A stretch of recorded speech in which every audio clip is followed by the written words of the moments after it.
Hello বন্ধুরা, কেমন আছেন সবাই? আশা করি সবাই ভালো আছেন। বন্ধুরা, আমাদের এই গল্পগুলো যদি ভালো লাগে অবশ্যই লাইক করবেন আর কমেন্টস করে জানিয়ে দেবেন। আর আমাদের চ্যানেলে যদি নতুন হয়ে থাকেন অবশ্যই সাবস্ক্রাইব করে পাশে থাকা বেল আইকনটি প্রেস করে রাখুন। আমাদের আজকের গল্প এক সিলতে রোদ, পর্ব 2, লেখিকা জেরিন আক্তার নিপা। অব্র দরজা ঠেলে ভেতরে আসলো। রুমটা আদোয়ালা আদো অন্ধকার। রজনীগন্ধার গন্ধের সাথে যুক্ত হয়ে গোলাপের চাপা গন্ধ, সব মিলিয়ে অন্যরকম একটা পরিবেশ। অব্র দরজা লাগিয়ে রুমের লাইট অন করে দিল। এতক্ষণ শুধু রুমে মোমবাতির আলো ছিল, এখন ইলেকট্রিক বাল্বের আলোয় মোমবাতির অতি সরু আলোগুলো চাপা পড়ে গেছে। অব্র বেডের মাঝখানটার দিকে তাকিয়ে দেখে কত শত গোলাপ আর রজনীগন্ধার মাঝে একটা জীবন্ত ফুল বসে আছে। মাথায় এক হাত লম্বা ঘোমটা দিয়ে কাঁচুমুচু হয়ে বেডের এক কোনায় চুপটি মেরে বসে আছে।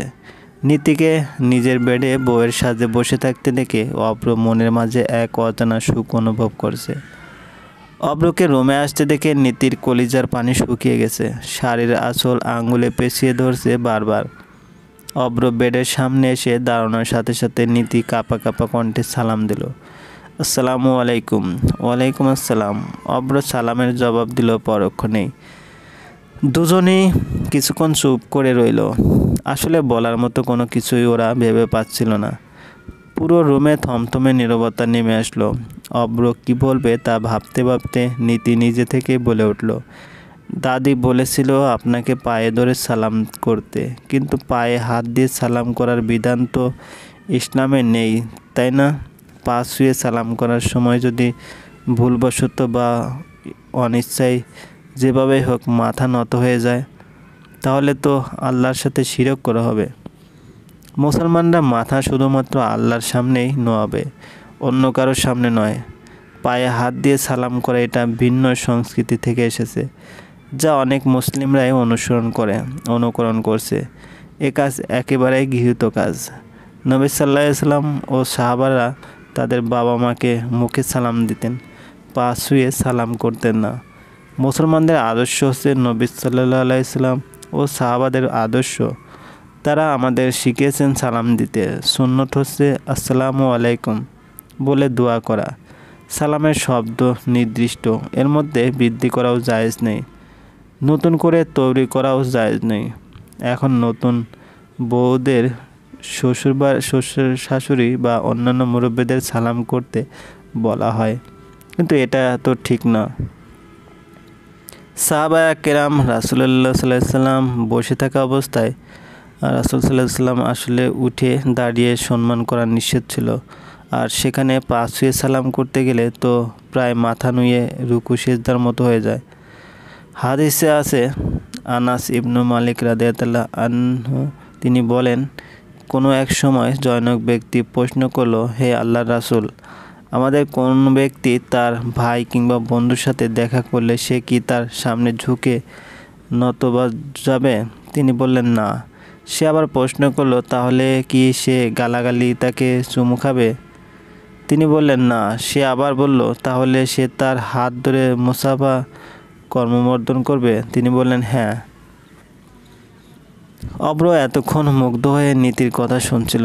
এত সুন্দর করে এতটা গুছিয়ে কেউ কীভাবে কথা বলতে পারে?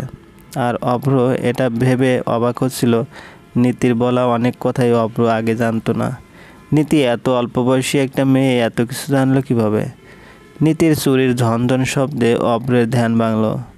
অব্র নিচু হয়ে মাথা চুলকে বলল, তা ঠিক, পায়ে ধরে সালাম করতে হবে না। নীতি মনে মনে লজ্জা পেল। কি দরকার ছিল অব্রের সামনে এতগুলো কথা বলার? নীতি ঘোমটার নিচ থেকে চারদিকে তাকিয়ে কিছু একটা খুঁজতে লাগলো। অব্র তা খেয়াল করে বলল, কিছু লাগবে? কি লাগবে আমাকে বলো। এই রুমে কি পেন পেপার আছে? ওই ড্রয়ারে আছে, কিন্তু কেন? নীতি কোনো উত্তর দিল না। ড্রয়ার থেকে পেন পেপার বের করে দাঁড়িয়ে থেকে নিচু হয়ে ঝুঁকে কাগজে কিছু একটা লিখে ফিরে দাঁড়ালো। নীতি সোজা হয়ে দাঁড়ানোর সময় মাথা থেকে এক হাত লম্বা ঘোমটাটা পড়ে গেল। অব্র মন্ত্রমুগ্ধের মতো নীতির দিকে তাকিয়েছে। নীতিকে আজ এই প্রথম অব্র ঘোমটা ছাড়া দেখলো। এর আগে তো নীতি সব সময় বাসায় মাথায় ওড়না দিয়ে রাখতো, আর ভুলেও অব্রের সামনে আসতো না। হঠাৎ হঠাৎ অব্র ওর সামনে এসে গেলে মুখ পিছনে ফিরিয়ে তাড়াহুড়ো করে চলে যেত। কারো চেহারা যে এতটা ইনোসেন্ট হয় তা অব্রের জানা ছিল না। ঘোমটার পিছনের এই মেয়েটা যে এতটা সুন্দর হবে তা অব্র কল্পনাও করেনি। অব্র অনেকক্ষণ তাকিয়ে থাকলেও কিছু বলতে পারলো না। এই নিন, কি এটা? বলতে বলতে অব্র কাগজটায় চোখ বুলালো। দাদি বলেছে এই দোয়াটা যেন আপনাকে কাগজে লিখে দিই, আপনি হয়তো নাও জানতে পারেন। দাদি এখানে দিয়ে যাওয়ার আগে কড়া করে বলে দিয়ে গেছেন। অব্র হাসলো, বলল, লিখে দেওয়ার দরকার ছিল না। দাদি আমাকে যতটা অপদার্থ ভাবে আমি কিন্তু ঠিক ততটাও অপদার্থ না, এই দোয়াটা আমি জানি। নীতি আবারও লজ্জা পেয়ে গেল। জিভে কামড় দিয়ে মনে মনে বলল, এই দাদিটা আমাকে এমনভাবে লজ্জায় ফেলতে পারলো। উনি কি ভাববেন? আমাকে নিশ্চয়ই বাচাল ভাবছেন, ভাববেন আমি বেশি পাকনামি করি। ইয়া আল্লাহ, অব্র মনে মনে বলল, দাদি যে একে দিয়ে এখন আরও কি কি করাবে তা আল্লাহ জানে। অব্র একগাল হেসে বলল, আমি তোমার মতো এত কিছু না জানলেও কিছু কিছু বিষয় জানি। প্র্যাকটিসিং মুসলিম না হলেও ইসলাম সম্পর্কে অনেকটা সচেতন। অব্র দোপায়ে গিয়ে গিয়ে নীতির কপালের সামনের চুলে হাত রেখে একটা দোয়া পড়ল। নীতির আমতা আমতা করে বলল, আসলে দাদি বলে গেছিল লিখে দিতে, আমি তো জানতাম না আপনি। অব্র নীতিকে কথার মাঝে থামিয়ে দিয়ে দুষ্টুমি করে বলল, দাদি বলেছিল নাকি তুমি ভেবেছো লন্ডনে থেকে আমি আমার ধর্ম সম্পর্কে সব কিছু ভুলে বসে আছি বা কিছুই জানি না? না না না, বিশ্বাস করুন, আমি তেমনটা ভাবিনি, সত্যি বলছি। দাদি না বললে আমি। অব্র এবার শব্দ করে হাসলো, বলল, যাক, এখন তো সমস্ত দোয়া কালাম পড়া শেষ, নাকি আরও কিছু আছে? তাহলে আমাকে ফ্রেশ হওয়ার জন্য যেতে দাও। আর একটা কথা, দাদির তো সব কথাই মানো দেখছি, তাহলে আমার একটা কথা কেন মানো না? নীতি প্রশ্নসূচক দৃষ্টি নিয়ে তাকালো। তার এই দৃষ্টির মানে সে অব্রকে বোঝাতে চাইছে, আমি আপনার কোন কথা মানি না? কি এভাবে তাকাচ্ছ কেন? কতদিন বলেছি আমাকে আপনি করে না বলতে? রাফিনকে যেমন তুমি করে বলো তেমন আমাকেও তুমি করে বলবে। নীতি মাথা নিচু করে নিল। তাকে দিয়ে অব্রকে তুমি করে বলাটা হয়তো কোনো দিনও হয়ে উঠবে না। হয়েছে। এখন এই ভারী শাড়ি আর ভারী গহনাগুলো খুলে স্বাভাবিক একটা জামা পরে ঘুমাতে যাও। অব্র শেরওয়ানির পকেট থেকে ছোট একটা বক্স বের করে নীতির হাতে দিল।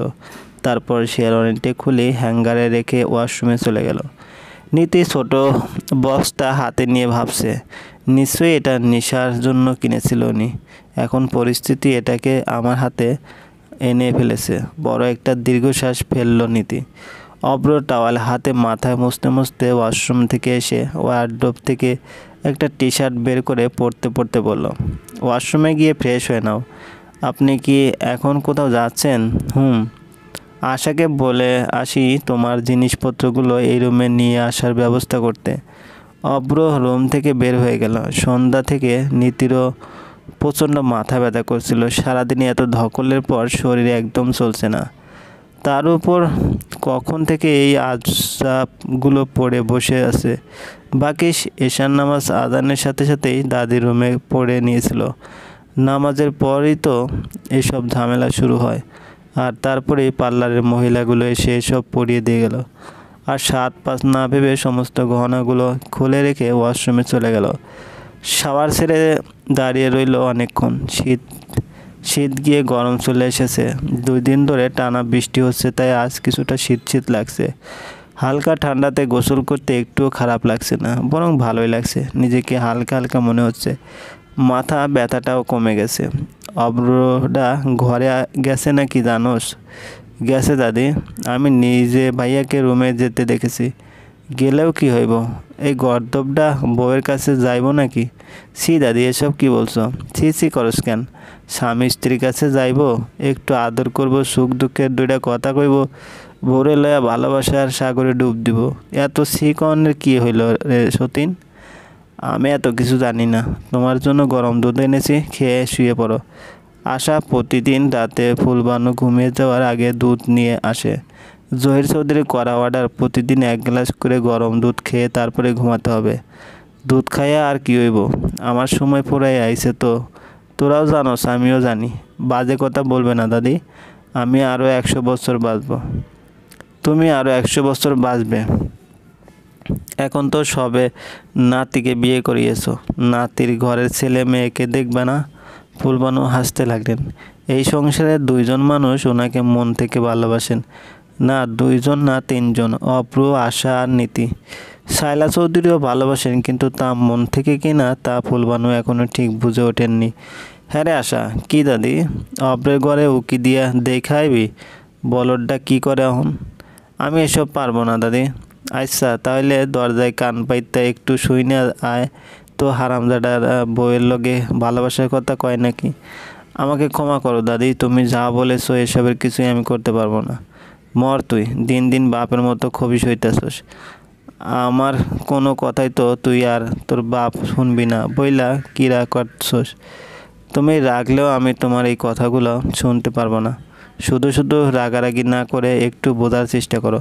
আমি বোন হয়ে ভাইয়ের রুমে কিভাবে কান পাতবো, কিভাবে উকি ঝুঁকি করবো? এটা কি ভালো দেখায় দাদি, তুমি বলো? আমি অত কিছু বুঝি না। তুই তো আর তোর ভাইয়ের ঘরের খাটের নিচে লুকায় থাকবি না, শুধু দরজার সামনে থেকে ঘুরে আবি। দাদি তোমার মাথা খারাপ হয়ে গেছে? তুমি চুপচাপ দুধ খেয়ে ঘুমাও তো, আমি যাচ্ছি। চলবে। গল্পটি ভালো লাগলে অবশ্যই লাইক করবেন আর কমেন্টস করবেন। আর চ্যানেলে যদি নতুন হয়ে থাকেন অবশ্যই সাবস্ক্রাইব করে পাশে থাকা বেল আইকনটি প্রেস করে কোন। ধন্যবাদ, ভালো থাকবেন। দুঃখ অনুভব করছে। অব্রকে রুমে আসতে দেখে নীতির কলিজার পানি শুকিয়ে গেছে। শাড়ির আঁচল আঙুলে পেঁচিয়ে ধরছে বারবার। অব্র বেডের সামনে এসে দাঁড়ানোর সাথে সাথে নীতি কাঁপা কাঁপা কণ্ঠে সালাম দিল। আসসালামু আলাইকুম। ওয়ালাইকুম আসসালাম। অব্র সালামের জবাব দিল পরক্ষণেই। দুজনেই কিছুক্ষণ চুপ করে রইল। আসলে বলার মতো কোনো কিছুই ওরা ভেবে পাচ্ছিল না। পুরো রুমে থমথমে নীরবতা নেমে আসলো। অব্র কী বলবে তা ভাবতে ভাবতে নীতি নিজে থেকে বলে উঠল, দাদি বলেছিল আপনাকে পায়ে ধরে সালাম করতে, কিন্তু পায়ে হাত দিয়ে সালাম করার বিধান তো ইসলামে নেই, তাই না? পা ছুঁয়ে সালাম করার সময় যদি ভুল